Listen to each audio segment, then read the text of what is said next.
யோசிச்சு பாருங்க, ஒருத்தர் பார்க்க ரொம்ப நல்லவரா, உதவுற மனப்பான்மை கொண்டவரா தெரியறாரு. ஆனா அந்த முகமூடிக்கு பின்னாடி ஒரு கொடூரமான மிருகம் ஒளிஞ்சிருந்தா?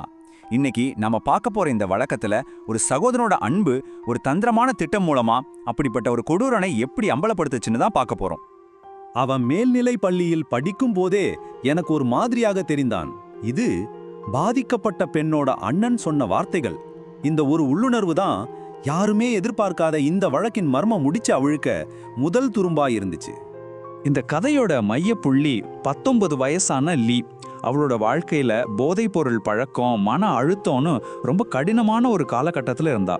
ஒரு கட்டத்துல தனக்கு உதவி வேணும்னு மனசு விட்டு ஃபேஸ்புக்ல ஒரு போஸ்ட் போடுறா. லியோவோட அந்த உதவி கேட்டு போட்ட போஸ்டுக்கு கிறிஸ் வேடுங்கிறவன் பதில் சொல்றான். ஒரு பக்கம் அவன் ரொம்ப அக்கறையான நண்பன் மாதிரி தனக்கு காட்டிக்கிட்டான். ஆனா இன்னொரு பக்கம் அவனை நல்ல தெரிஞ்சவங்களுக்கு மட்டும் அவன் மேல ஏதோ ஒரு தப்பான உணர்வு இருந்துட்டே இருந்துச்சு. ரொம்பவே பலவீனமா இருந்த அந்த சரியான நேரத்துல ஒரு மீட்பர் மாதிரி அவ வாழ்க்கைக்குள்ள வரான் கிறிஸ். ஜூன் 3ஆம் தேதி கிறிஸை பார்க்க போனதுதான் கடைசி. அதுக்கப்புறம் லீ கிட்ட இருந்து எந்த தகவலும் இல்லை. அவளோட ஃபோன் ஸ்விட்ச் ஆஃப்ல இருந்துச்சு. அவளை பொறுத்த வரைக்கும் இது ரொம்பவே அசாதாரணமான ஒரு விஷயம். லீ காணாம போன உடனே போலீஸ் விசாரணை ஆரம்பிக்குது. அவங்க கண்ணுல முதல் சந்தேக நபரா மாட்டினது யாரு? வேற யாரும் இல்ல, லீய கடைசியா உயிருடன் பார்த்த அதே கிறிஸ் வேடு தான். விசாரணையில கிறிஸ் ஒரு கதை சொல்றான். லீ தன்னோட அபார்ட்மெண்ட்ல இருந்து கிளம்பி வெளியில நின்னுட்டு இருந்த ஏதோ ஒரு மர்மமான ட்ரக்ல ஏறி போயிட்டான்னு சொன்னான். ஆனா போலீஸ் லீயோட காரை இவனோட அபார்ட்மெண்ட் பார்க்கிங்ல அனாதையா நின்னதை கண்டுபிடிச்சாங்க. இது அவனோட கதையில இருந்த முதல் பெரிய ஓட்டை. விசாரணை முழுக்க கிறிஸோட உடல் மூடி அவனை அப்பட்டமா காட்டி கொடுத்துச்சு. ஒருத்தர் பொய் சொல்லும் போது அவங்க உடம்பு அதை காட்டி கொடுத்துன்னு சொல்லுவாங்க இல்லையா, அது மாதிரிதான். முக்கியமான கேள்விகள் கேட்கும் போது கண்ணை மூடிக்கிறது, அடிக்கடி முகத்தையும் கழுத்தையும் தொட்டுக்கிறதுன்னு அவனோட ஒவ்வொரு அசைவும் அவன் எதையோ மறைக்கிறான்னு அப்பட்டமா சொல்லுச்சு. போலீஸ் விடாம கேள்வி கேட்க கேட்க அவனோட பொய்க்கோட்டை உடைய ஆரம்பிச்சது. லியோவோட ஃபோன், அவளோட பெட்ஷீட் எல்லாத்தையும் ஒரு குப்பை தொட்டில தூக்கி போட்டதா அவன் ஒத்துக்கிட்டான். இது அவன் முதல்ல சொன்ன கதைக்கு முற்றிலும் எதிரா இருந்துச்சு. துப்பறிவாளர்கள் உண்மையை நெருங்கிட்டாங்கன்னு நினைக்கும் போது கிறிஸ் திடீர்னு தனக்கு வக்கீல் வேணும்னு கேட்டு விசாரணையை அப்படியே நிறுத்திட்டான். போலீஸோட கைகள் கட்டப்பட்டு இருந்த அந்த நிலைமையில ஒருத்தர் மட்டும் அமைதியா இருக்கல.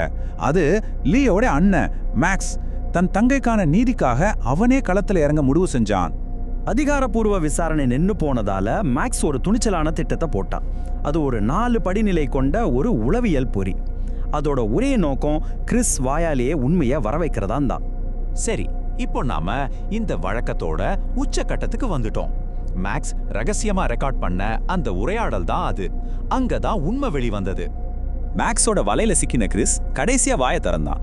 ஆனா அவன் சொன்னது நம்பவே முடியாத ஒரு கதை. வெறும் 40 கிலோ இருந்த லீ அவனோட படுக்கை பக்கத்துல இருந்த கத்தியை எடுத்து அவனை தாக்க வந்ததாகவும் தற்காப்புக்காகத்தான் அவளை கொன்னதாகவும் ஒரு கதையை உருவாக்குனான். ஆனா தான் தங்கச்சியை பத்தி நல்லா தெரிஞ்ச மேக்ஸ் அந்த பொய்யே ஒரு நிமிஷம் கூட நம்பல.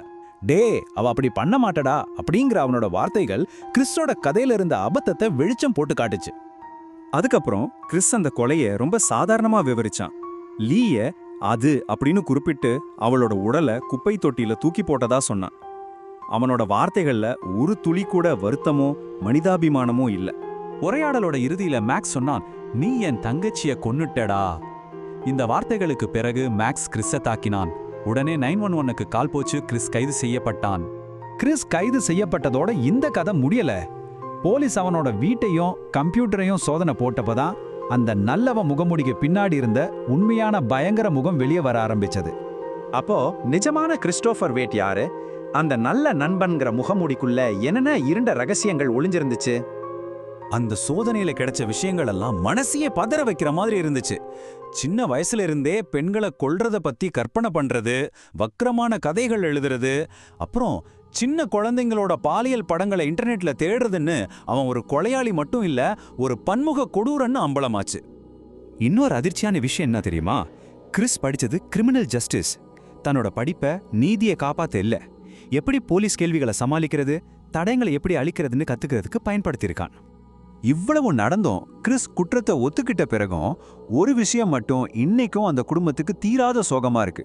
லியோவோட உடல் எங்க இருக்குன்னு இதுவரைக்கும் கண்டுபிடிக்கப்படல.